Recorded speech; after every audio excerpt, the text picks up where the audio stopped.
Have you ever experienced the profound confusion of being deeply hurt by someone only for them to act as if absolutely nothing happened?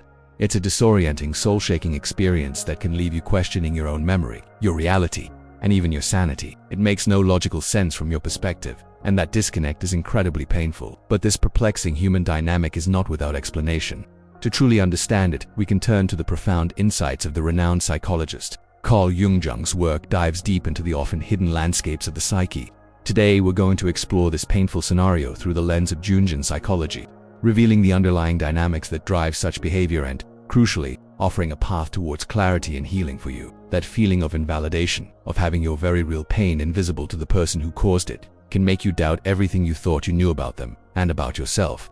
According to the insights of Carl Jung, the human psyche is a vast and intricate landscape. Our conscious awareness, the ego, is only a small part of it.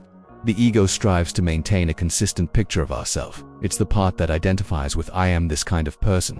When an action, particularly one that causes hurt, contradicts this desired image of the self, the ego can be thrown into disarray. To protect itself and maintain that consistent narrative, it might resort to powerful defense mechanisms, often pushing the uncomfortable truth into the unconscious.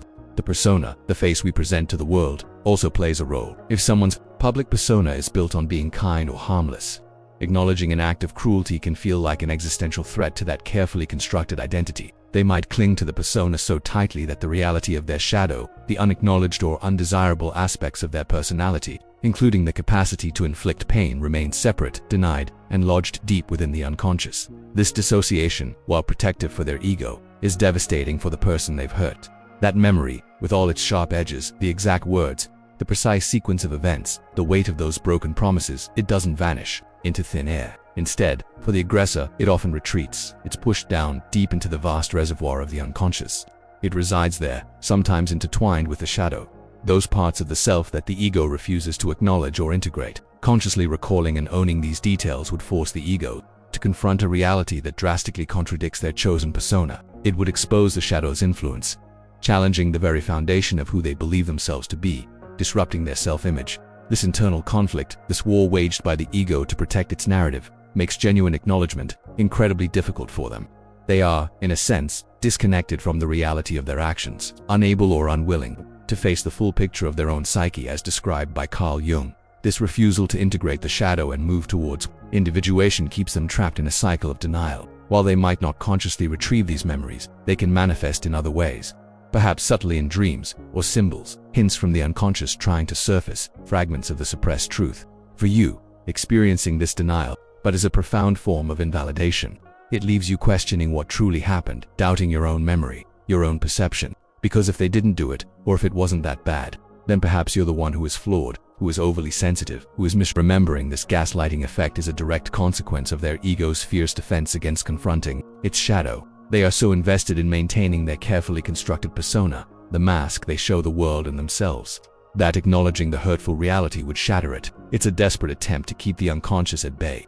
To avoid the difficult work of individuation, the lifelong process of integrating all aspects of the self, including the shadow.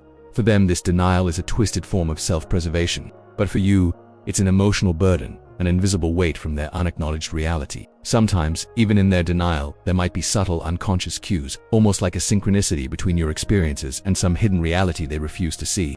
Their dreams might hold symbols they don't understand, whispers from the shadow trying to surface, hinting at the truth their ego suppresses. This deliberate forgetting isn't just passive neglect, it's an active mechanism, a defense enacted by the ego to preserve its preferred self-image. They fear what acknowledging the harm would reveal about their shadow side, those unwelcome, repressed aspects of their personality.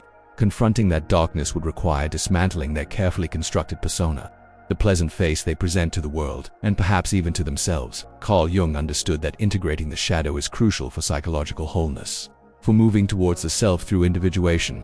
But for the aggressor, this path feels too dangerous, too threatening to the ego's fragile control. They will opt for the easier route, burying the truth deep within the unconscious, hoping it will cease to exist simply because they refuse to look at it. This refusal to integrate their actions prevents genuine growth or change. It keeps them stuck, unable to evolve beyond the patterns that caused harm. Meanwhile, you are left grappling with the tangible consequences of their actions and the added burden of their denial. Their unconscious might still send signals, maybe through recurring dreams with unsettling symbols, or strange synchronicity that mirrors aspects of the forgotten event. But the conscious ego powerfully resists interpretation. It's a stalemate within them, but a source of deep pain for you. Their persona remains intact, their ego shielded, while you carry the weight of the unacknowledged reality. It highlights how their internal conflict manifests as external harm, perpetuating a cycle where responsibility is evaded through the convenient erasure of memory, blocking any true movement towards individuation and integration of the self. The internal refusal to acknowledge the shadow doesn't mean the denied aspects simply vanish. They reside within the unconscious, exerting pressure, creating a subtle but constant tension between the ego's crafted persona and the truth it seeks. To bury this psychic friction requires significant energy to maintain, energy that could otherwise be directed towards growth and healing. Carl Jung understood that this splitting off of the shadow prevents genuine wholeness, the integration necessary for movement towards the self and the process of individuation. Clinging to the persona becomes a psychological trap, a gilded cage, that prevents authentic connection and deeper self-awareness for the person who was hurt. Witnessing this denial, this maintenance of the all-is-well persona, adds another layer of pain. It's the burden of carrying the reality that the other person's ego refuses to acknowledge. The aggressor might experience vague unease, perhaps manifesting confusing dreams filled with unsettling symbols, or notice uncanny synchronicity that feels meaningful but is consciously dismissed. These are whispers from the unconscious, attempts to bring the shadow into the light, but the fortified ego, dedicated to preserving the persona, silences them. This act of suppression ensures they remain stuck, preventing any genuine step towards integrating their experiences or moving closer to their true self. This externalization is where projection becomes actively harmful, morphing into the manipulation of gaslighting. The aggressor's unconscious, burdened by the disowned shadow traits, seeks a place to put them. The victim, often due to their vulnerability or the nature of the relationship, becomes the convenient screen onto which these unwanted aspects are projected. You are confused, they might say, when it is their own internal confusion they cannot face. You are imagining things, when their own reality is distorted by denial. Their words create a disorienting fog around the victim, making them doubt their memory, their perceptions, and even their sanity. This insidious process serves to stabilize the aggressor's fragile ego and maintain the integrity of their crafted persona by offloading the unacceptable truth onto someone else. The denied shadow isn't resolved, it's simply relocated in their external world, attributed to the person they are harming.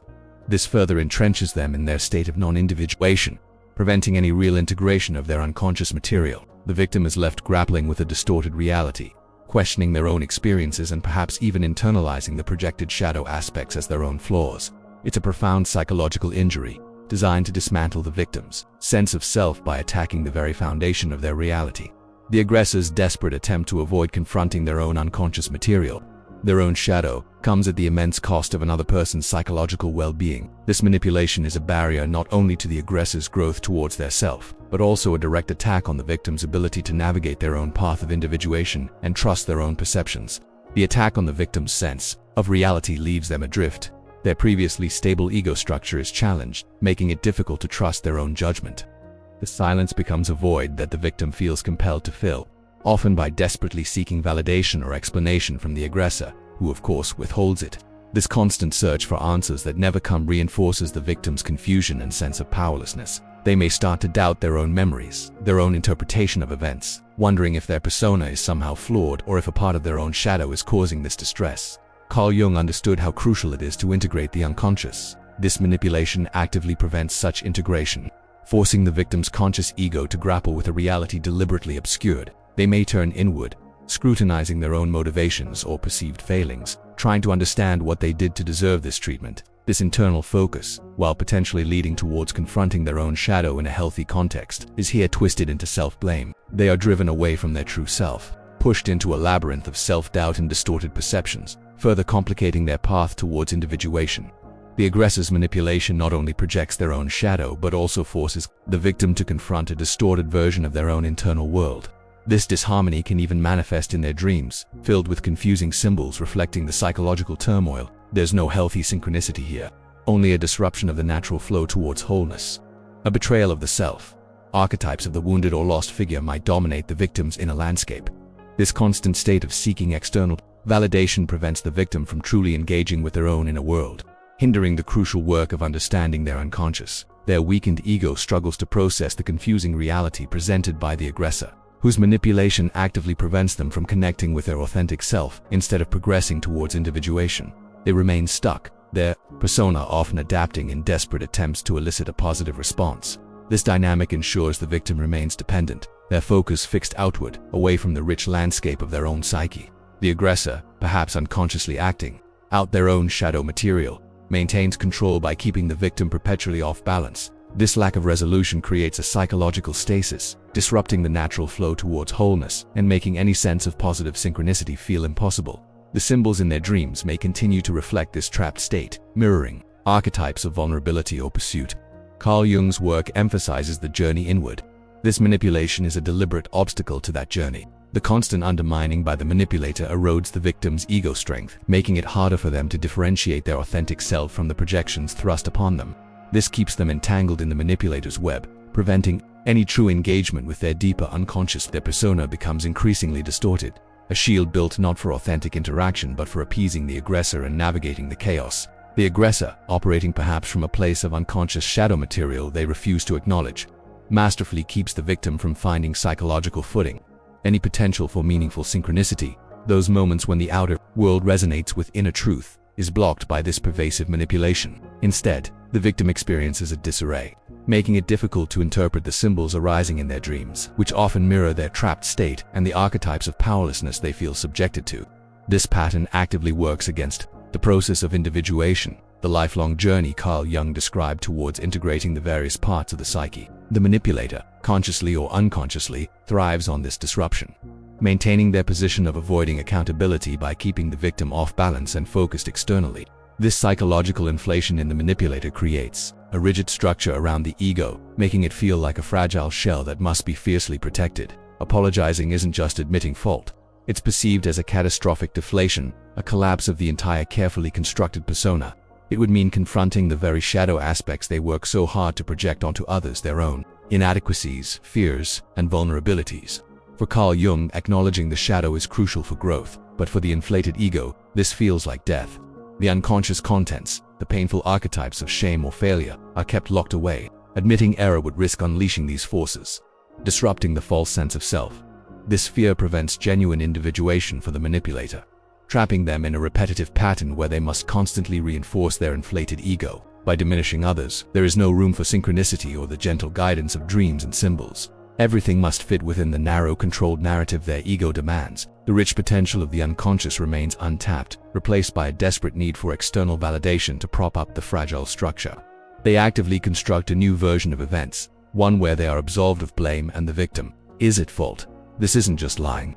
It's a deep, often unconscious process driven by the need to protect the fragile ego and maintain the heroic persona they desperately cling to. The shadow aspects of their behavior, the cruelty, the deceit, the control are ruthlessly edited out of the narrative. The victim becomes the repository for these projected shadow qualities, embodying the archetypes of antagonist or betrayer in the manipulator's script. In their rewritten history, the manipulator is the wronged party, the hero who endured hardship or defended themselves against the villain who is, of course, the victim. This inversion is a powerful defense mechanism, twisting symbols and meaning to serve the ego's survival. The unconscious contents that conflict with this narrative are suppressed, the true history pushed down into the depths of the shadow, far from conscious awareness. This dissociation allows them to genuinely believe their own fabricated version, solidifying the split between their actions and their perceived self. True individuation requires facing reality, but their ego cannot tolerate it. They avoid the wisdom that might come from dreams or synchronicity if those insights challenged their manufactured reality. Carl Jung emphasized the importance of integrating the shadow, but for the manipulator, this is the ultimate threat to their carefully curated persona and the illusion of their heroic self. The burden of guilt, for them, is too heavy for the fragile ego to bear. It feels like an existential threat, not a call to repair. Instead of looking inward, toward the shadow where the truth resides, they look outward, projecting the uncomfortable feelings onto the victim. The victim becomes the container for their own unacceptable behaviors and feelings, their cruelty, their deceit, their weakness. These projected shadow aspects are then attacked in the other person, creating a distorted reality where the manipulator is blameless and the victim is the source of the problem. This profound act of projection solidifies the fractured self, preventing any movement towards genuine individuation. There is no space for introspection, no wrestling with the unconscious contents that bubble up in dreams or synchronicity. Because these insights would challenge the meticulously constructed persona and the inflated ego, Carl Jung understood that true growth comes from integrating these uncomfortable truths. But for the manipulator, the cost feels too high.